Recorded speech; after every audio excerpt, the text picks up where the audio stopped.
New tonight as we keep demanding answers from the Department of Workforce Development on why thousands of Hoosiers are having to repay their unemployment benefits.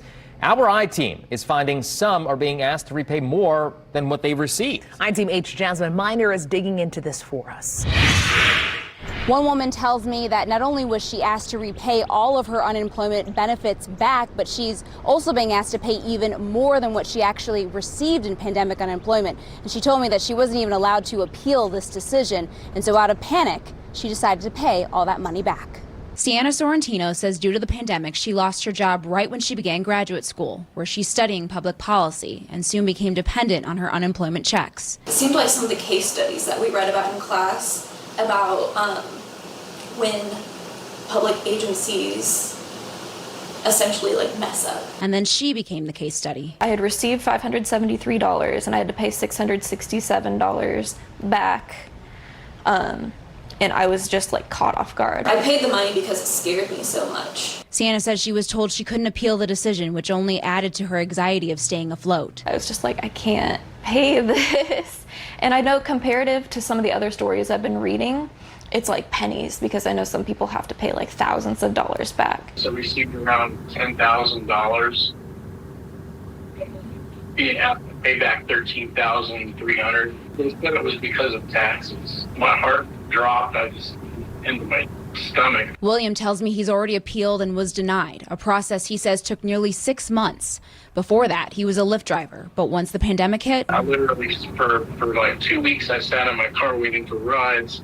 I got maybe 3 rides in 2 weeks. Neither Sienna nor William are alone on this. In the growing 800 emails I-Team 8 has collected, more are claiming they're in similar situations. One woman tells me she was told she owes over $10,000 after only receiving a little over $9,000, calling this a bogus overpayment judgment.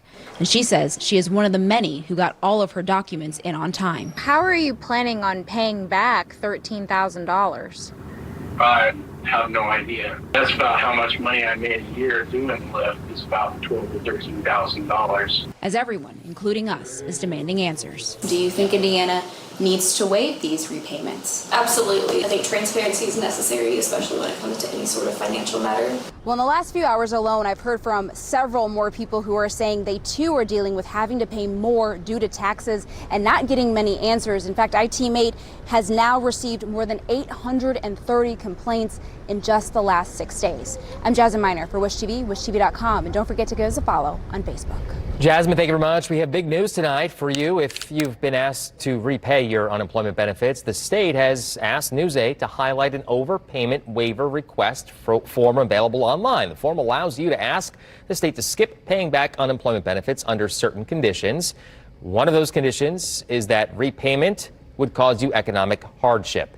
We've made it easy for you to find this form. Grab your phone or tablet right now. Go to wishtv.com. The form is in the very first thing that you see on the As Seen on Wish TV section. Our I-Team remains relentless after weeks of asking state leaders for interviews. The Department of Workforce Development is finally ready to address the unemployment issues. Commissioner Fred Payne has scheduled a news conference for tomorrow morning at 11 a.m. We think this is such an important story. We're actually going to be bringing that to you live right here on Wish TV, as well as wishtv.com, our mobile app, and our Facebook page.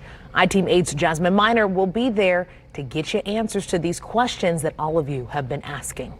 Now, here's the latest on the restart of the federal pandemic benefits here in Indiana. The Department of Workforce Development says it still hopes to resume those payments by Friday. I-Team 8 has also learned people will receive back pay from when the state ended the program back on June 19th. It's the extra $300 per week, plus expanding payments beyond 26 weeks and to include self-employed and gig workers.